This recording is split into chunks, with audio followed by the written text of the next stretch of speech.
Oh, Wolfpack Nation. Today is a sad day for all the doubters out there because we pulled off a victory yesterday, baby. Woo, man, against Yes, Clemson. sir. Oh, my gosh. Yeah, man.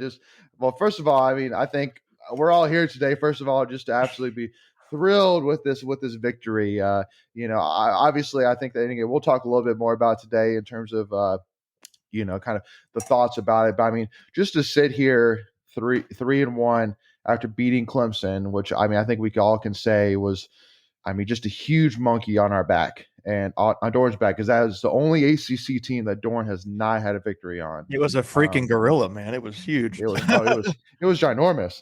So to pull that off is huge. So I mean, first of all, I mean, obviously a huge 27-21 double overtime win yesterday. And first of all, I do gotta say that because I think this was the first game that I really learned about really the full extent of the overtime rules, the new overtime rules, about how instead of doing, I think you used to do like 2 overtimes, and then you would do 2 where you had to go for 2, and then you would do, et cetera. And so to learn that basically you do 1 overtime with an extra point, and then the second overtime you have to do it with 2 points, and then after that it's just going back and forth 2-point conversions. I'm like, I can't even my heart couldn't even think about just going back and forth 2-point conversions. That's insane. Oh my gosh. One play. Yeah, I don't know why I understand kind of why they changed it, because they wanted to get the games over, but that they changed it after that LSU Texas A&M game that went to 7 overtimes, and that was awesome. So I don't know. I mean, I guess it makes sense, but it's a player safety thing. I get it. Yeah, but exactly. But and also too TV wise as well. I mean, imagine planning for like a 3.5-4 hour game. All of a sudden it's 5 hours in, and it's like, holy smokes, But it's so definitely had to mention that, because I mean, was stressful. But first thing I do want to say as well is, I mean, I could not be happier for this team. I could not be happier for Coach Dorn, this coaching staff, for this fan base, but also too, even for Chris Dunn as well. That's one thing I wanted to immediately go ahead and mention as well. For a guy that is a career at NC State, an 80% field goal kicker at NC State, to go 0 for 3 yesterday. And again, the first field goal was not the greatest snap, not the greatest hold, so can't necessarily blame that on him. But it was. I mean, my heart broke into a million pieces immediately, because I just felt like it was deja vu all over again. But for the guys, I mentioned this on Twitter about how the guys rallied around Chris and said, "We got this. We're going to get this done." And to pull off a victory the way they did, could not be prouder of this team. And I think it says so much about this team, about the maturity and the chemistry of this team. Yeah, I think everybody in the stands, like, you just feel it just sucked the air out of the stadium. But at the same time, I was thankful that the team didn't give up, but the fans, they just kept going. They're like, okay, look, we're still in this game. It's not like we've lost yet. We haven't lost yet. But man, that was Chris Dunn was over 3. He did. I will say he got the 1 extra point that mattered. So I mean, at the end of the day, he got the one that mattered. So And I'm just glad. Some people joke. I'm thankful for his DMs on his Twitter account. Yeah. That because after what happened with Chris Dunn 5 years ago, I did not want that same kind of thing to happen again to Chris Dunn. Or sorry, with Kyle Banbard 5 years ago. Yeah. We haven't seen it happen to Chris Dunn. So yeah, and we're not talking about it. I mean, like we kind of are, but it's not the same that State blew opportunity. Like guys, we beat Clemson. Yeah, like, we beat them. I know. Like, we did over. It. We did it. And like the whole argument of Dorian can't get big wins. Well, guess what? It's gone. It, and you can't say that anymore. He's got the Louisville win from 2017. Now he's got the Clemson win. I mean, technically, you could say the Pittsburgh win last year was a pretty big win on the road. So I don't buy in that narrative anymore. You can't say that. Yeah, you can't. Nope. I mean, yeah. Well, going back to the field goal thing real quick. The first two was 53 and 51 yards. Those were not chip shots by any means. And they were in the wind, against the wind too. If you look where the flags are blowing, I mean, a 50-plus yarder twice against the wind. I mean, not really mad about it. It's the chip shot that I think everybody's upset about. Yeah, and then that last one, man, I knew he was going to miss it. I mean, after going over to, even though those weren't easy field goals, his first ones, and I just had so many flashbacks, and gosh. Well, I remember I told y'all last week, I said, watch how ironic would it be? Remember saying this? If we go down there, we win on a field goal. Yeah. When 5 years ago we lost, I didn't expect us to actually miss another one. So yeah. I right when we got the ball back on that drive, I tweeted, I was like, "This is going to come down to another field goal, isn't it?" Yeah. Sure enough. But again, I just want to reiterate again that for anybody that's worried now about our kicking or whatever it may be, I want to go ahead and put that away. Saying again, he's an 80% field goal kicker for NC State. I think he's 83, isn't he? 83 officially. Give or take. I don't know. Yeah. I saw that stat, but I don't know if that included the missed kicks yesterday. So I just said 80. But even 80% is more than good enough. So they showed it on broadcast. I think he was 80.8%, including the first two missed kicks. Yeah. No. So and honestly, I would actually say, and I think I was saying this as well, is that I would honestly say that for a guy like Chris Dunn, who is not only a great kicker but also too is obviously very competitive. I mean, look at last year against Miami when he made that field goal and he did the groin chop to the Miami sideline or whatever. I mean, he's a competitor, and so honestly, I truly do think that from the way that the players got, I saw on TV like Ricky Person and the coaching staff and a bunch of different players coming over to Chris, patting him on the helmet, putting his arm around him, whatever it is, they're going to fight for him. He's going to fight for them for the rest of the season. I guarantee you I fully see that, unless it's just a ridiculously difficult field goal, he's going to be making some, man. Like he's going to make up for it. Don't you worry about it. So, but hey, we've talked about the field goal. Yeah. So now it's positive. So hold on. Let me get. All right, now let's get into the actual fun stuff. Yes. So first of all, got to talk about Leary. I got to say again, that we were saying at the beginning of the season that this dude's a top 5 ACC quarterback, and I'm not saying that necessarily he is right now, but I'm saying from the way he played yesterday, against a tough Clemson defense. Because again, he wasn't necessarily like killing it in terms of yardage, but again, he was making the plays he needed to. And he stayed in head, and hey, he made some tough throws. Again, that Devin Carter, as great of a catch as it was just as good of a throw. So he was double covered. They had him 2 people on him. He had to put it there. But that first throw he had Mezzi, he had to put it right there. Yeah, that one too. That back shoulder throw on the left side. Devin Leary, I think, what is his individual stat? Not necessarily from the game. Yeah, but I'm pretty sure he's a 69% on the season. Yep. Yeah. He's over 1,000 yards passing, 10 touchdowns, and 2 interceptions. His QB rating for the season is 147.1. Pretty good for the season. Again, that's against a Clemson defense who had not given up an offensive touchdown the whole season, and he threw 4. Yeah, exactly. And and again, because it wasn't necessarily like Emezi had all 4, or it wasn't like Devin Carter had 4. Like it was spread out. Thayer had 1, Devin had 2, Emezi had 1. So because that's one of the things that you want to see is you want to see that versatility. And I mean, to see not only Bam looked really good, but Ricky looked really good yesterday as well. I mean, Emeka was just, I mean, Emeka was the, if there is an 14 MVP, catches, right? He had 14, right? 14 catches. So targeted 17 times, 16 yards, 8.3 yards on average, 1 touchdown. I mean, he was balling out, man. He was just dominant. And then I mean, I know Ricky didn't eclipse the 100 yards, but his average wasn't great. I would say the average for the rushing for Ricky was 4.3 yards. Look at the stats here. It's not great, but it's I mean, we dominated.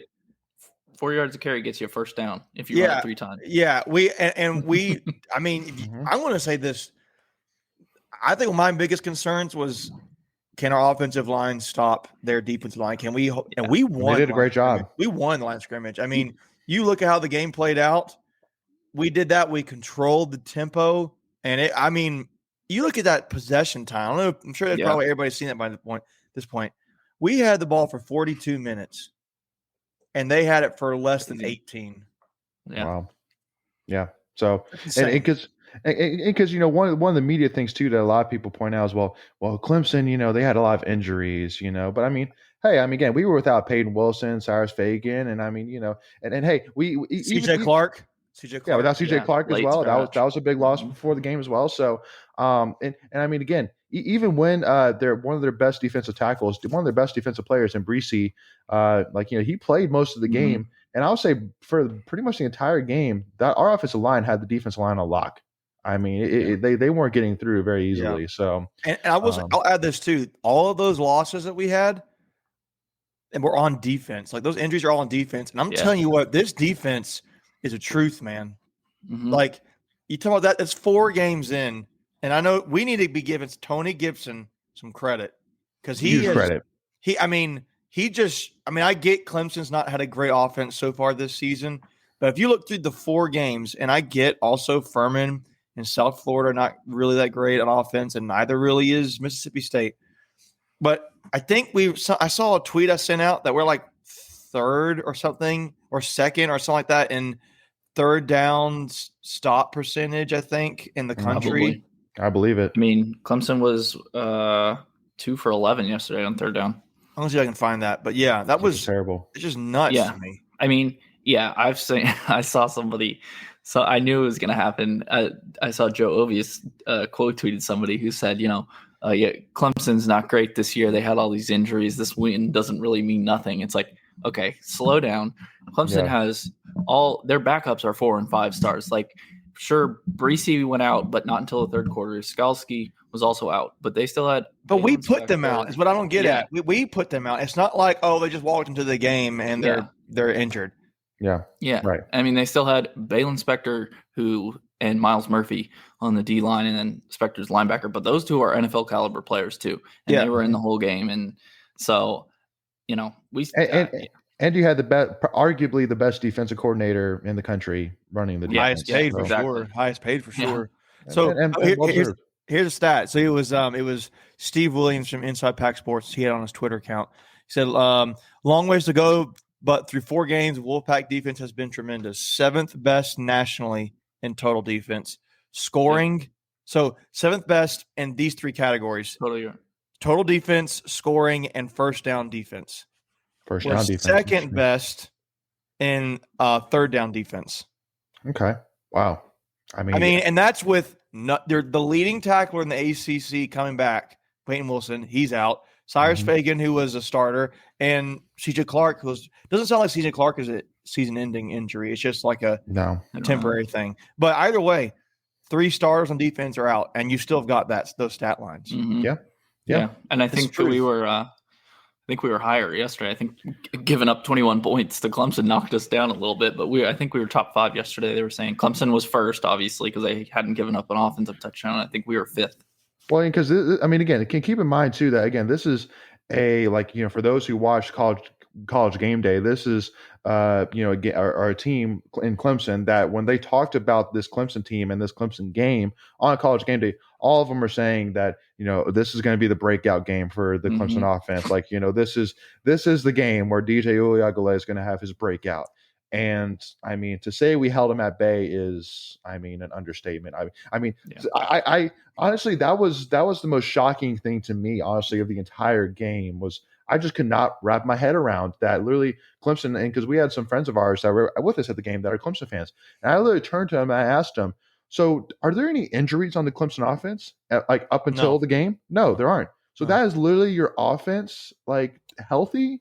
That's unreal to me. Like they broke it down that there's I think a couple guys at least on the offense side that had never played in a true road game. And I know DJ for Clemson and Clemson in general, they played at Notre Dame last year with DJ as a quarterback. But I was listening to another podcast, and they were saying that's they were like 15,000 fans in the stadium that game. It wasn't like a true Notre Dame road game. So this was way different, and they've never experienced that before. And I've read that their offensive line has not been great this season in general. They haven't. A lot of young guys, and just not. I mean, if you think about it, Clemson's never really put a ton of offensive linemen in the NFL, and they're just generally down this season. But that's just to your point. And it's weird to see Clemson like this because, their first offensive drive, they went down and scored right away. And then that one drive they had in the fourth quarter to tie it, we couldn't stop them on either of those drives. And it looked so easy for them. And then the rest of the game, we just stuffed them. So it looked like they could have done it if they wanted to. And our defense was just made the right adjustments. Right. So I want to ask that you've already answered yours late, and I think you can say this, but what surprised you the most about this game? And I think it was yours. It was basically how ineffective their offense was. Is that essentially it, Leighton? I would definitely say that. But if you had to ask me more from the NC State side, my biggest shocker, or I guess my biggest surprise. Go ahead. Let me rephrase it. What impressed you the most? And then what was the biggest, obviously besides the kicking, what impressed you the most? Yeah. Or shocked you? Well, for me, really, I would say the biggest. That's tough. I don't know if necessarily shocked is the right word, but more of overjoyed that it finally happened was Corey Durden finally showing up, man. That dude, he had a big game yesterday. And just because we've talked about him so much and we knew how talented and how good of a player this guy was. And so for them to have 1.5 sacks /2, they gave it to him as a half a sack, the second one. Yeah. But, because again, and Macon said it in the last episode that our defensive line needs to have a big game. Now, was I over thrilled by our pressure? I felt like that we could have done a better job in certain times. Like for example, that the first touchdown, I think it was, we were giving DJ all day long and it was literally probably 10 seconds for him to throw the ball. And so, it was only a matter of time before he made the touchdown. But so I would say that would be it for me, was just overjoyed that Corey Durden is showing up and it's Durden time. So yeah, that's what I said, Durden time. That's right. What about you, Michael? I think we did a good job making some adjustments on offense. We did make adjustments. Yeah, I would agree with that. First 2 drives on third downs, we ran bubble screens, and I was like, "Come on!" And then and credit to Tim Beck. I think after those first 2 drives, he called maybe 1 or 2 screens again. Yep. So he really mixed it up. He really mixed it up well. He had I noticed that we ran a lot of motion stuff in the backfield before the play was snapped. I think to see what Clemson was probably going to be doing on defense. But that's a great point. Cause I was talking to the fans. I know Leighton and I were at the game, not together, but my fans around me were like, this is like, I was like, why are we doing these screenplays? Like, we're like, let's hit the bread and butter. And if we don't get away from this, we're going to get hammered. And thankfully we did. So like that, again, to Tim Beck's credit, I feel like the Mississippi State game was just a really bad showing by the team, but I think the play calling by Tim Beck in general. Beyond that, he's been great. Like, this was a great calling game. Well, and I do want to go ahead and say as well. I know that there's been some people that have tweeted out or whatever saying, well, imagine if we would have beaten Mississippi State too. But again, immediately when I say that, end of the day here, we're not here to win that. Like our first goal this season, our biggest goal needs to be win ACC championship, because there's no doubt, especially after now that we've won this game, that ACC title is well within the horizon. Yeah, I mean, it's well within, like, we are looking at it. And so, because honestly too, I mean, because obviously hindsight's 2020, but honestly, I truly do think, and I said this when we lost to Mississippi State, that hopefully maybe that is kind of a kick in the right direction of this team to kind of wake up. It's time to step up and let's go. And let's play how we know we can play. And maybe it made a difference yesterday. I don't know, but again, at the end of the day, I would take beating Clemson over beating Mississippi State any day, twice on Tuesday. Sure. I would say, I thought, for me, one of the things that impressed me the most. Go for it. Besides the individual performance by Leary and Emezi. Yeah. I mean, Emezi went off. That was his career game, in my opinion. That's the one he goes and shows his NFL draft scouts first. Yeah. But I was just impressed how we dominated them on the line.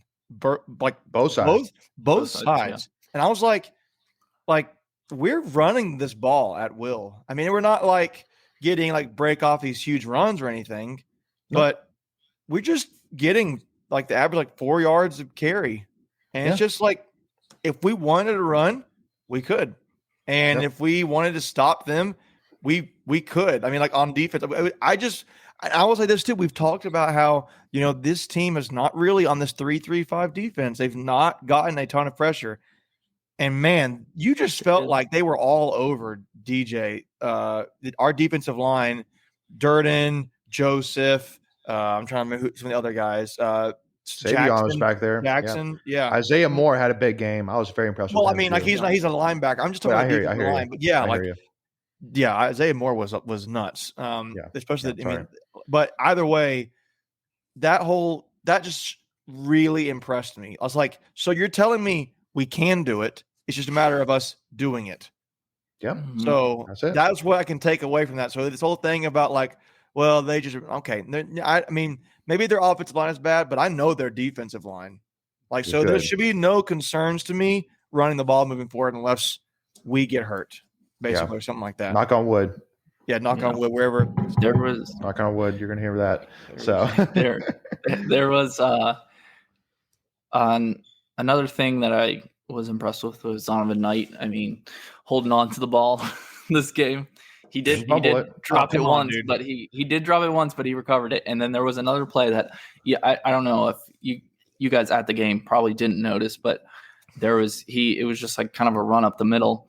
I don't know, 5 or 6 yards, and Brian Breesy was just ripping at the ball, trying to get it from his hands, and he's a big dude, and Bam just had it tucked in there and wouldn't let it go. Yeah.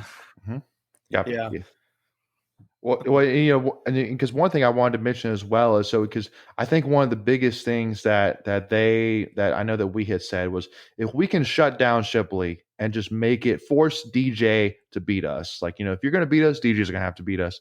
And I thought we did an amazing job with that, especially because, I mean, you kind of felt if there was a game for Shipley to go off, unfortunately, it was this game. Why? Because this is where he's from. This is, that statement game, because, it was down to us and Clemson. And so for him to, have a big showing here in the stadium where he won his last state championship would be huge for him. And so, I mean, to limit him to only 3.3 yards a carry, 11 carries for 36 yards and 1 touchdown. I mean, I thought we did a great job with that. And because one thing I want to mention as well, and again, we're not here, we're not the Clemson talk or whatever, but the one thing which I do want to say, which I would really worry about if I'm a Clemson fan, is now with Shipley tearing his ACL, which, by the way, is terrible. Is that what happened? He tore his ACL, so he's out for the season. And they are in trouble. Right? They are in trouble. That's what I'm saying. So literally the only person who's had carries that hasn't transferred is Kobe Pace, and he is. I'm sorry. He isn't. I don't want to say he's garbage, but that's what I think in my mind. He's just not. He is not effective. No. So Clemson's in trouble. That's that. They play Boston College next week. Yeah. My thing is they're going to have. I mean, if I'm playing, I don't really care about Pace at this point. I'm just basically containing DJ because they're going to run it. You know they're going to have to run DJ now. Yeah. They didn't do it yesterday. They didn't do it a lot, and they did it more. I think, not more, but they did it. They did it yesterday. Some they're going to do it a whole lot more now. Yeah, he had a couple late in the game that kept the drive moving for him. Okay. Oh, Justin Cook said that Skalski has an ACL injury. Is that right? Skalski is out for the season, but I think so. Both Shipley and Skalski are out for the season after this game. No, I got it right here. Andrea Adelson from ESPN. Okay, he confirms Brian Breesy is out with a torn ACL, so that's the season. Yeah. Better news on Will Shipley, leg injury, but expected to be back this season. Did not tear his ACL. Okay. I read something earlier. Breesy tore his ACL. Yeah. Shipley is not a torn ACL. It's not a torn ACL. No. Okay. Shin tibia injury, expected to miss 3 to 4 weeks. Well, because pretty much a season.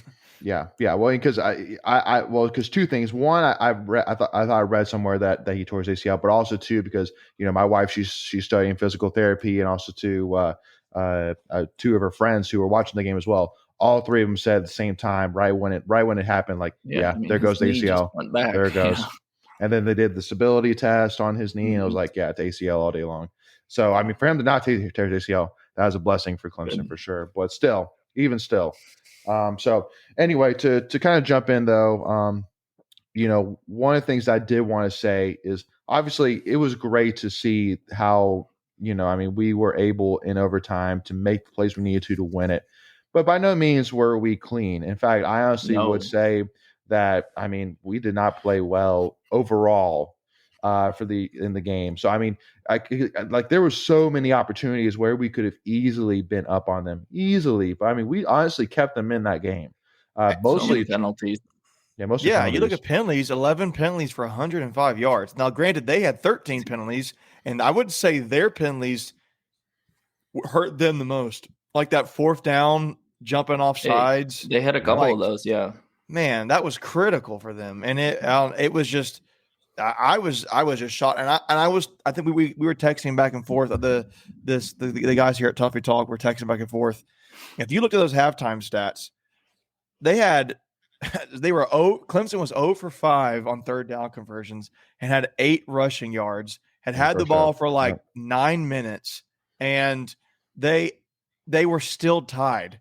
So it's like we were playing our hearts out, and we were playing really, really well. Like you look at that halftime stat line, it was like, I don't know, it was 100 or close to 100 rushing yards, something to that effect, 80 or something like that, 80 or 90. And if I'm Clemson, I'm looking at those stats, especially that 0 for 5 third down. I'm thinking, okay, we're playing awful, and we're tied. So if we can just convert and do our jobs, we're going to win this game.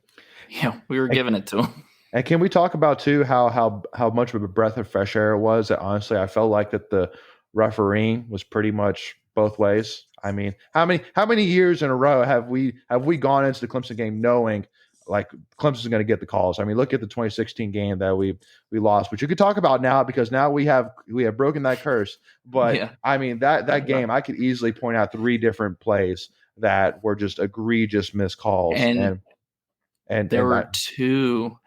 Yeah. Well, hey, different commissioner. Hey, different commissioner. Maybe. No, but there the 2 plays at the end of the game. The pick play where if Thayer Thomas scored in overtime, I thought, that can be 50-50. They call it or not. And then on the last play, I don't know who the defender was, but on the 4th and 5, he grabbed a handful of that jersey, and I thought they were going to call him for pass interference for sure. But I can't remember who the DB was. I think it was Pitts. I think it was Pitts. But one thing was, 2 things I would say that. First of all, with the pick play is I think it was Carter was the guy that, if you're going to say the pick was a pick, is that, you can actually see him basically go like this, where he was like, trying to make sure. So, but and again, and then with the other one, the last play, first of all, if you throw a flag on that, Holy smokes. That is a big and because the thing I would say as well is that the receiver, it's not like he was making a grand effort to catch that ball. No. And and he got held. Like it just seemed like he basically didn't see it. And then by the time it got to me, it was like, well, shoot. I mean, I missed it, So did the ball land inbounds either? Did it really land inbounds? It was. I mean, it was within his arm's distance. Yeah, but I don't understand that. But again, I mean, I know we're talking about play calling. Again, we're not Clemson podcast here, but I just really just want to just say out here that, I mean, I do not understand how you come out of a timeout and basically call up a play where it is a tough throw to basically do an over the shoulder throw to a wide receiver. Like, just like you need 5 yards, do a slant route, do a curl, something like, don't make it so difficult on a quarterback who has struggled the entire game. You know what I mean? So, well, I mean, they're Clemson. That was the fourth loss they've had since like 2015 in the ACC. They're dominant, and I'm not going to apologize for winning. It's absolutely not. Yeah, I was talking to my cousin about that, and he was like, "Dude, we won. Who cares?" Yeah, exactly. They were. How many times has it gone against us? Those kind of calls.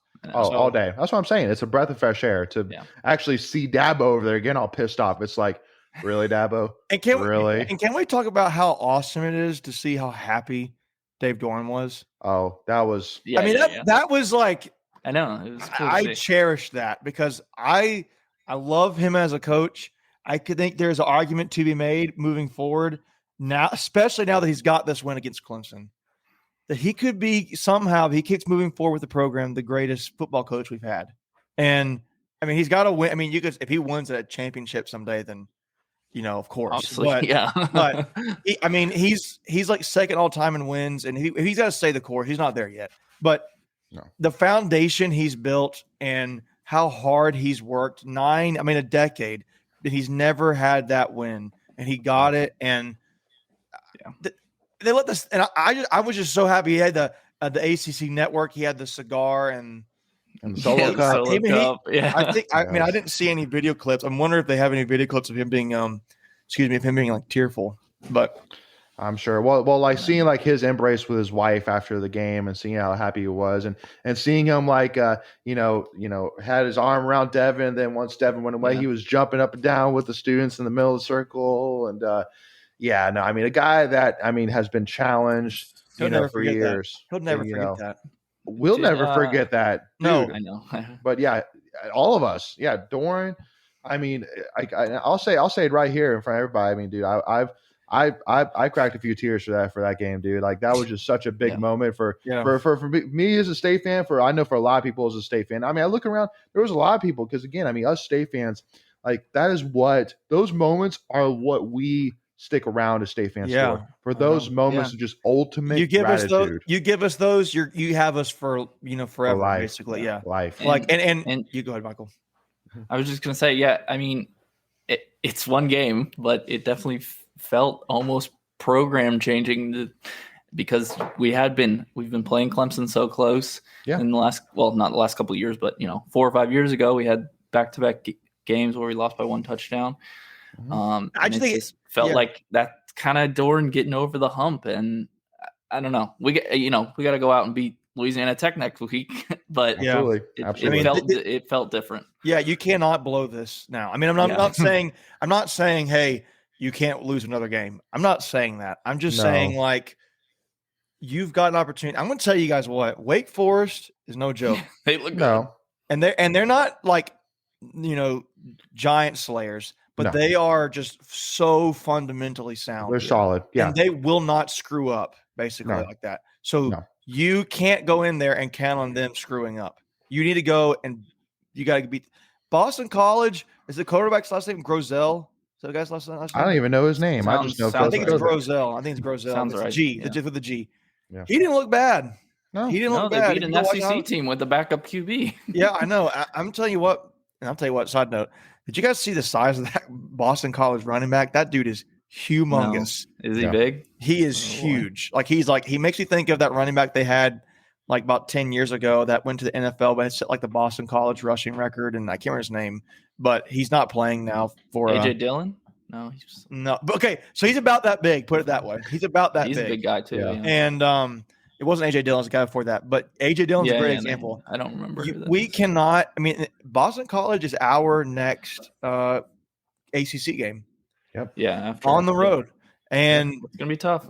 You cannot screw that up, in my opinion. No. You have to beat. To me, I would be circling, generally speaking, the Wake Forest and Boston College games. I saw somebody joking around that said, "Who's excited about the Wake Forest versus Georgia Tech ACC championship game?"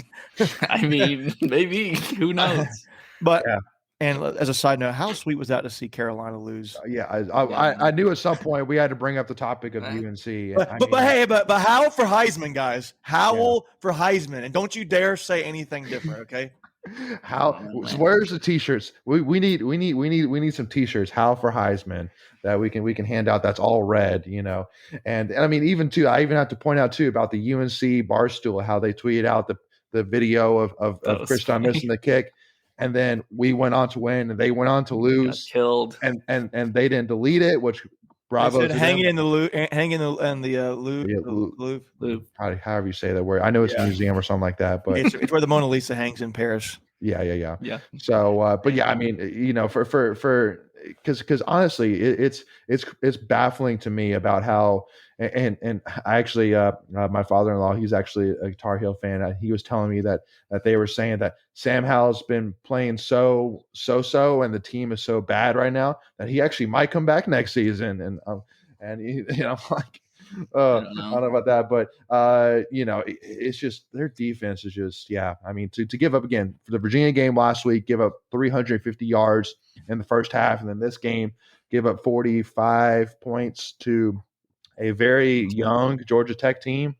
I'm definitely, again, it's. I'm not going to say by any means that UNC's done or UNC's not good or whatever it is. That's still going to be a tough game, and when we definitely can't look past it. But I definitely am curious because honestly I need to look at the standings, but I don't even know who's at the top right now in the ACC besides Georgia Tech on the coastal side. I think Virginia Tech up there right now because they got the win against Carolina, and it only counts as the ranking. I think it might be Virginia Tech. So Virginia Tech is 1-0, but they've only beaten UNC.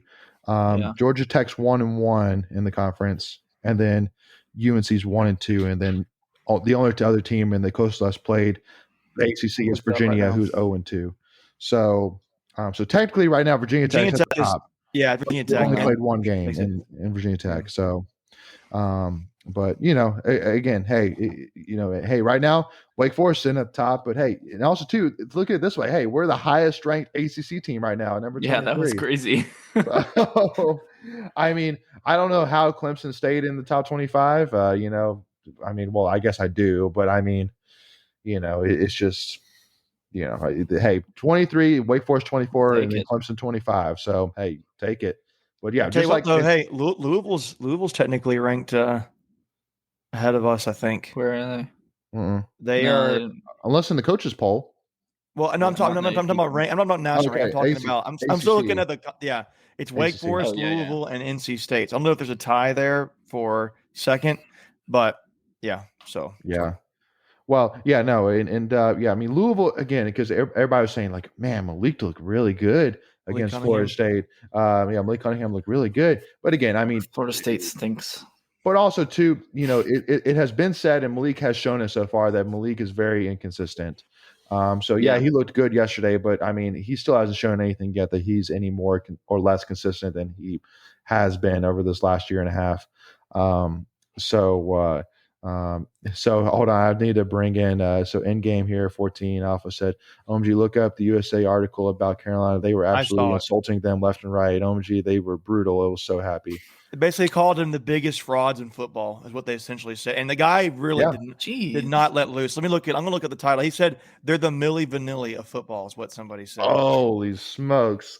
Ouch. Yeah, he said they're the number one on misery index. The headline says opinion. North Carolina, number one on misery index, is a fraud, and then dash the Milli Vanilli of college football. That's the headline. Geez. Well, I mean,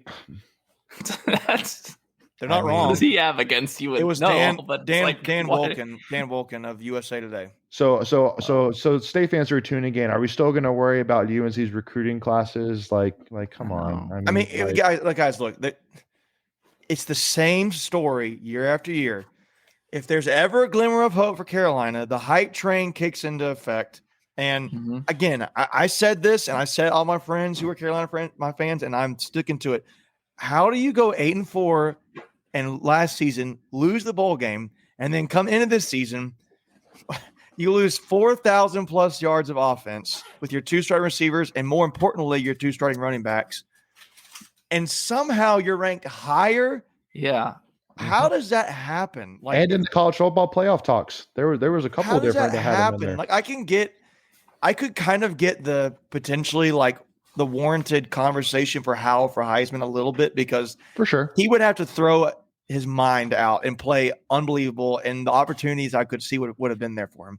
Yeah, but they're just not doing it. Now, granted, I will say that to be fair, we could very well have been in the same boat. We could be 2-2 right now. Yeah, and people be saying that NC State's trash, but we're not. That's not the storyline now. We've played it better than they have. Yep. Mm-hmm. Yep. Well, and again, it really comes down to that. Again, I completely agree with you, Megan, and you said it, and I am in my head saying absolutely. Is that, I mean, at the end of the day, that UNC is a brand, and when they have the chance, whoever it is, ESPN, whoever, to jump on a story about, oh yeah, UNC's got Sam Howell, they got Josh Downs, they got these great, passing defense. Josh Downs is legit though. Josh Downs is legit. Yeah, he is. But again, it just seems like that the UNC offense is is not as spread out as they were last year. Last year, I felt like they had many more different weapons they could use, and so. Yeah, it's not even close, especially running backs. I mean, Ty Chandler for UNC has been nothing less of, ordinary. Nothing crazy about him. If he couldn't do it at Tennessee, why do you think he get done at Carolina? I mean, Tennessee's harder. They have to play against, I guess, the SEC East and Georgia and whatever. But so I got to ask y'all this question: do you guys think that Manny Diaz comes out of the season with the job? I got a better question. Do you think Mike Norvell comes out of the season with a job? Dude, I'm telling you. I told you guys. I said I think this is going to be it for him. I just did not buy. I don't believe in him. I just think I'll say he's a fraud, but I just think he's 0-4. It's the first time since 1974. Now, as far as your first question, what's Miami's record right now? Are they 1-3? Well, they're barely 1-3. They barely beat App State. Barely. Yeah. I don't know. I think Manny Diaz will, because I think people love Manny Diaz down there. I think so too. I don't know about Mike Norvell. Norvell, I think he's done. But this is a guy who, when he got hired, the athletic director said, this is one of the biggest days in Miami football history, or whatever it was. Absolutely hyped him up, had huge expectations. And also, too, he's got a baller in D'Eriq King. D'Eriq King is talent-wise one of the best quarterbacks in college football today. Talent-wise. And so is he really healthy? Is he really healthy though right now? But I don't know. Well, and again, who knows? But also too, again, honestly, I think that part of it is let's put it this way: if D'Eriq King felt very strongly about this team and felt very strong about this season, I feel like he would make more of a push to be there. But again, right now, all of the reports is that it's kind of wishy-washy in terms of how healthy he is, which that kind of has a red sign to me. I mean, huge red flag to me, because I mean, if he was truly hurt, we would know about that. If he was healthy, we would know about that. But the fact that it's kind of wishy-washy in reports is like, okay, maybe there's a possibility that he's kind of healthy, but he's more just like, listen, this is ridiculous. I did not come back to, play this bad. This is just terrible. Maybe he's kind of sitting out because he doesn't want to. He wants to kind of leave it. He don't want to put more bad stuff on film. But and they're 2-2. Miami's 2-2. They've beaten Central Connecticut and that was yesterday. State. Yeah, 69-0. Yeah. Without D'Eriq King. D'Eriq King did not play, I don't think. Yeah. But so here, let's real quick. So Florida State's remaining schedule: they have Syracuse coming up, Carolina, UMass, Clemson, NC State, Miami, Boston College, Florida. So I see maybe that back end of their schedule is brutal. I see maybe 2 wins, maybe 2 or 3 wins max. Repeat that again. So they've got. You said UMass. So that's the one in my mind. I think Syracuse. They can get that one. So that's 2. So Carolina loss. I don't know, man. I mean, Carolina's not great either, but I think Carolina's better than them right now. I think Carolina's got an offense. I think Clemson has nothing. So I'm sorry, Florida State has nothing. That's I'm thinking Miami. Sorry, I don't know why I'm thinking Miami. Florida State has nothing. Man, I don't know. Are they going to beat Syracuse? Did you see that there's some people talking about the running back for Syracuse as a potential Heisman candidate? They're 3-1. The running back. I know they haven't beaten anybody, but they're still 3-1. Right. Yeah. Yeah, beat. Go ahead. No, I'm just thinking beating Syracuse, maybe. Maybe. Let's give them the benefit of the doubt, and let's say they beat Syracuse. But I don't know if they get the benefit. Let's say they do that. Then they're not beating Carolina at this point. No. And although they beat Carolina last year, but then UMass. That's a win. Should be. Clemson. That ain't going to happen. NC State. I don't think it's going to happen at this point. Miami. That's not going to happen at this point. I don't think so either. Rival game. Boston College. Probably not. Probably not. At Boston College, not at Florida State. At Boston College. So I say no, and then at Florida. 2 wins. Then at Florida. Golly. No way. So 2 wins. I mean, I will say a rivalry game. You never know. They're going to get dog smacked by Florida. I'm talking about Miami. Okay. Yeah, Miami. Oh yeah. There's no way they're beating Florida. I don't know, man. 2 wins. That's 2-3 wins. Like I said, Mike Norvell has got to be done. Like I just don't especially when you look at the guys who've left the program this past offseason and are succeeding everywhere else.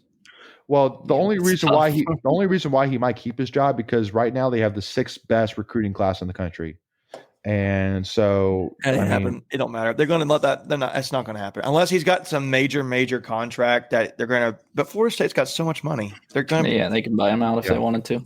Yeah, they could. But so again, you guys my opinion. That's what I think.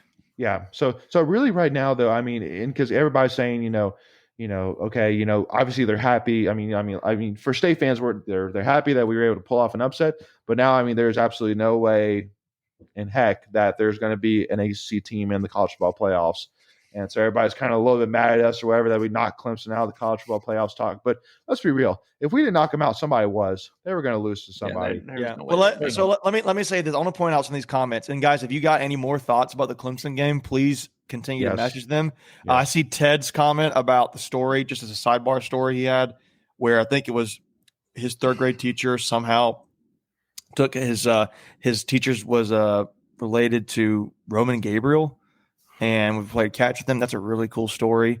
Then primetime to FSU, Justin Cook said that.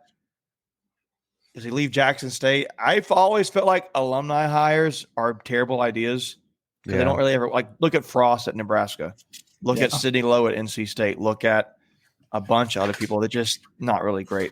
But I'm trying to get through these comments over here. I'm just looking through them. I'm also just kind of curious to wrap up the whole meeting, but just to think about this. Now we're a month into football. Okay. We asked this question last week. I'm going to ask it again now, especially after such a big win for NC State in particular. Who are the teams we know who they are, and who are the teams that we don't know? And what do we know? If we want to get into all that, but I'm going to go, who do we know are good and who do we know are trash? So, okay, well here, so let's go through and I'm going to say the teams and then Macon and Michael, good or bad? We're going to say good, trash, or I don't know. Okay. Yeah. And like a quick comment about them if you want to kind of thing. Yeah. Okay. So here we go. Wake Forest. Good. They're legit this year. Mm-hmm. Yeah. Louisville. I think the jury's still out on them. Don't know. I agree. Clemson. They're going to be a top 25 team, maybe. Yeah. But that's only if they can figure out the running situation now, because they are in trouble. Right. Trouble. You mean you tell me they're going to run? They're going to get through the rest of the season with a 3rd string running back at best until maybe if Shipley comes back. It's not happening. Yeah. Yeah. That defense better be the best defense they've ever had, kind of thing. You're right. Right. Absolutely. Yeah. And again, yeah, Justin, Wake Forest is very good, but again, I mean, they're just like Megan said earlier, they're no giant slayer. Okay, Boston College. I think we know they're solid. They're solid. Yeah, because I mean, even with Jerkovic out, they still beat an SEC team with a backup QB. So yeah, they good. Yeah, they didn't drop off. Is what the whole thing.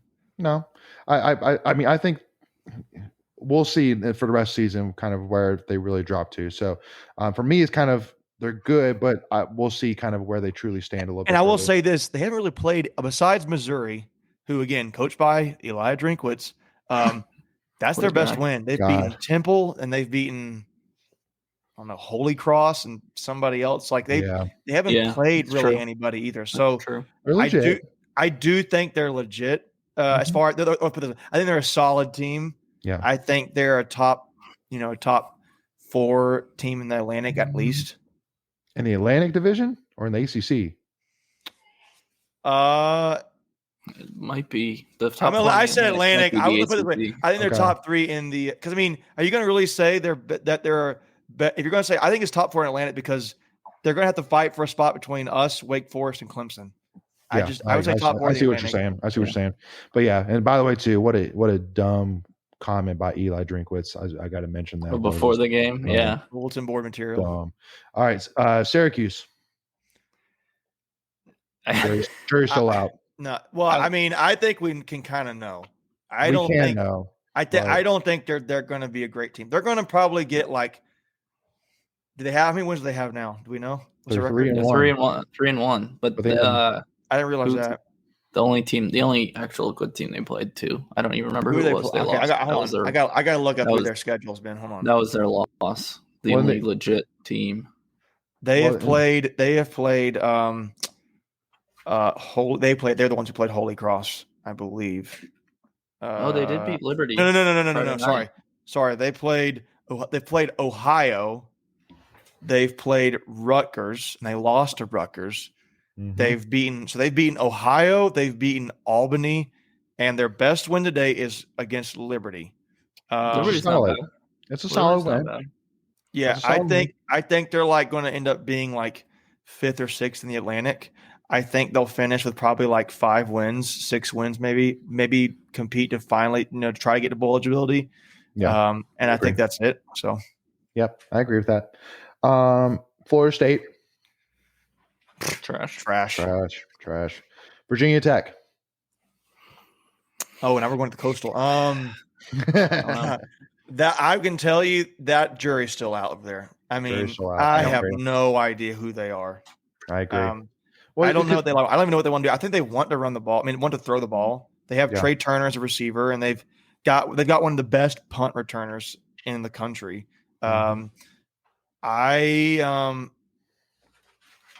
For me, if they would have beaten West Virginia, I would say they're a good team.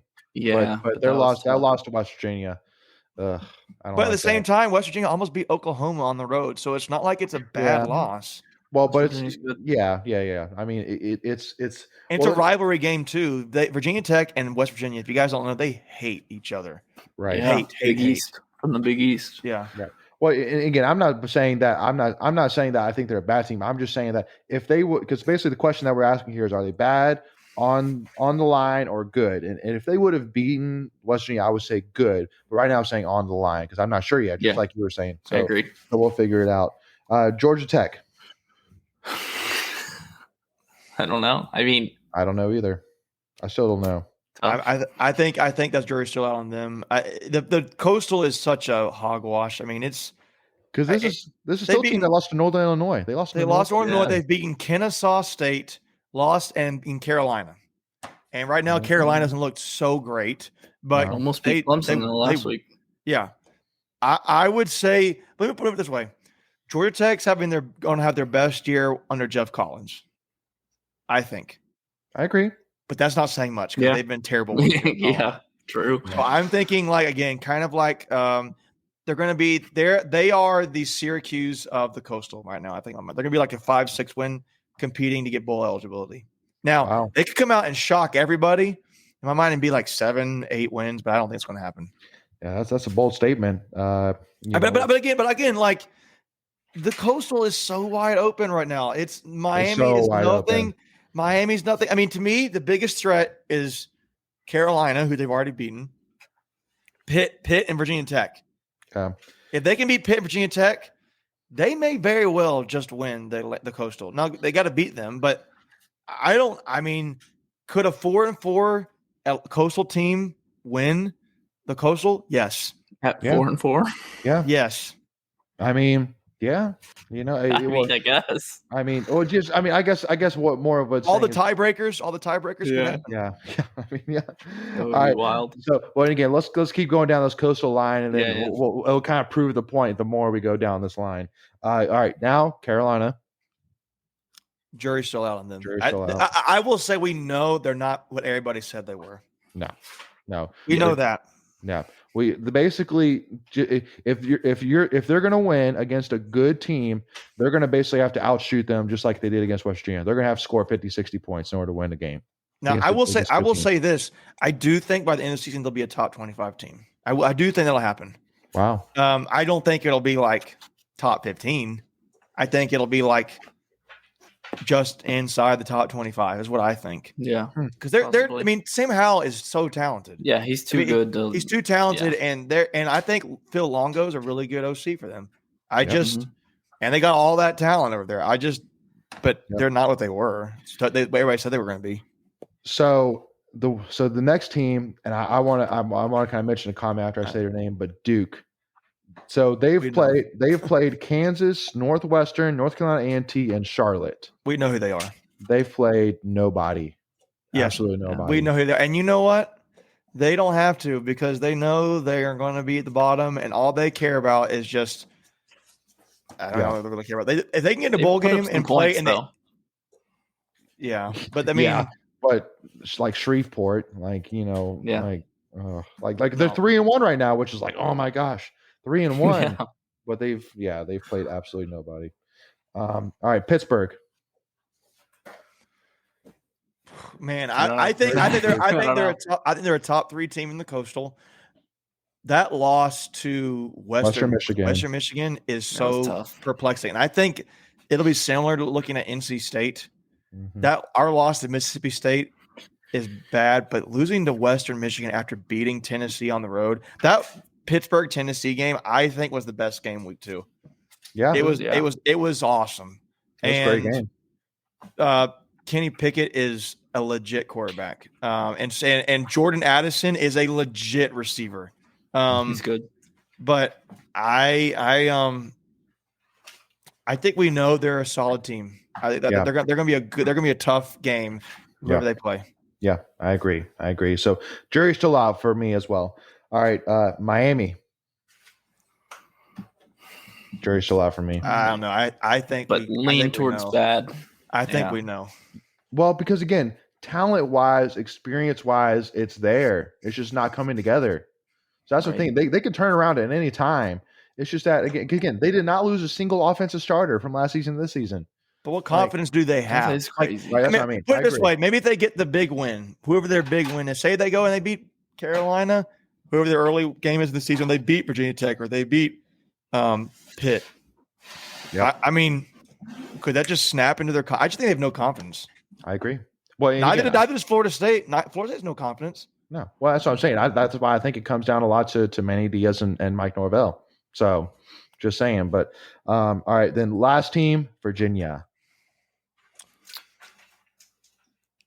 I don't know. I mean, they played good against the bad teams they played, but then in the ACC they're at the bottom. I mean, they beat Illinois. Yeah. They gave Carolina all they could handle. Yes. They lost to a good Wake Forest team. But I would say honestly, losing by 20 points though to Wake Forest is a little much for me to really say they're good. So I would say jury's still out because I think a 20-point loss to Wake Forest, I can't say they're good. They're gonna beat Miami. I think they're gonna beat Miami on the road this week. Yeah, and that's my thought. Well, and that first of all, that's okay. Do we want to say NC State? Do we want to? I think we should wrap it up. This thing on this because I think there's still a jury out on NC State, but at the same time, I know we're a legit team. We're a legit team. I don't think it's not like, there's no questions in my mind. It's like, no, there's questions. But the one thing I know, this defense is legit. Like I mentioned, they're legit. Defense. And Leary is legit. He's legit. I mean, he is legit. I mean, I think the play calling sometimes just needs to be on. I think there's some ball security issues, and sometimes I think of the receivers, like those deep balls, like I was about to say that. Like, do you guys really want that catch? Because they hit Anthony Smith and Carter in the hands right in the end zone twice, and they just didn't catch it. And it just when you look at the film, it's almost like they kind of were like too relaxed going into the catch. Mm-hmm. Yeah, the Devin Carter one, the first one, it looked like he almost like lost track of the ball or something for half a second because he slowed down and then tried to he like slowed down and then tried to like lunge for it and it bounced off his fingertips. Yeah, the Carter one I don't really give him much crap necessarily on, because first of all, he made up for it. Holy smokes, he made up for it. Yeah. But also too, the sun was right there. So I mean, I get it, but in a big game, you got to make those catches. So it's kind of like okay, like I forgive you, but keep in mind in the future cases, I need you to make those catches. I think the casual fan will totally forget about that. Like they'll be like, oh yeah, you're right. There was that catch. I forgot about that. So it's going to be.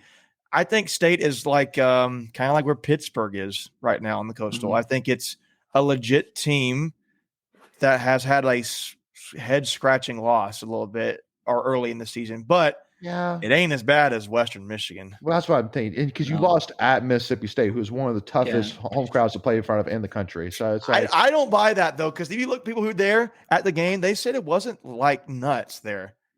I heard they were, huh? Well, no, I was saying, but yeah, man, those cowbells, though, man. Sheesh. Oh, but it's annoying. I hear you. It's annoying, yeah. So, but again, I'll say again, being the non-biased, I'll say on the border between the jury's still out and good. But I mean, but I think that again, because right now we opened up against Louisiana Tech as a 19-point favorite, which is definitely nerve-wracking because you obviously saw what Louisiana Tech did against Mississippi State. Oh, we are. But I think that honestly, though, for me, that this Clemson game is going to gain a lot of confidence for this offense. I think that this offense, for me, I'm hoping to see a lot more confidence out of this offense from here on out. That's my hope. So, because I mean, again, if you can compete against that defense, you're never going to see it. You're not going to see any tougher defense the rest of the season in the ACC. That is a fair point. Yeah, I'm not going to see a tougher defense. I'm thinking. I'd be curious to know what people's thoughts are if we beat Louisiana Tech. Do we officially get? I feel like it's going to be like a couple weeks. Like if we go beat Boston College on the road, we're going to be like, okay, we know. State's 5-1. We would 5-1 with wins against Clemson and Boston College, and 2-0 in the ACC. Yeah, we would. No, we you're would a good team. You're a good team. Yeah, I'm definitely more optimistic. Obviously, but like. Even that, we didn't even play a perfect game. Like no, we didn't. And still pulled it out. Yeah. No, we did not. No. So yeah. So definitely, I think that we're all excited. And again, I think the key statement for this Louisiana Tech game because first of all, we have to take it one game at a time, is do not blow it. I said this last week. If we beat Clemson, do not blow it. It's gonna be a night game. I don't think we're going to blow it. It's going to be a night game. No. But I'm just saying. I'm glad it's at home. Yeah. Don't blow it. If we had to go on the road, I would be a little more worried. But I am more nervous. Well, I mean, I am nervous about the league. I don't know if I'm more nervous. It's probably the same. Going on the road to Boston College has always seemed to give us problems, kind of like going on the road to Wake Forest has. Yeah. That's true. I mean, if Boston College goes into that game potentially 5-0, and they're going to be like, okay, we're going to be pulverizing, because it'd be like, okay, NC State's kind of like the first in the Atlantic mindset, and if we can beat them, we've just notched ourselves above. State has to go in there like we're going to just, again, they have to go in the mindset every game we're going to destroy whoever we play.